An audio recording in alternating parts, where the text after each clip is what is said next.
करबो छुसवा मुसवा काहे चोचला करबो। गणेश भगवान के चोचला करबो महाराज। 11 दिन ले गणेश बैठा रहता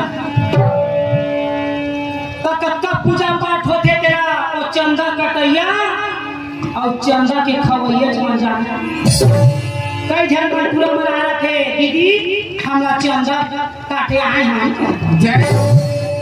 तो मैं कथा का कहते हाँ दीदी हम चंदा काटे आए हैं। जय हो।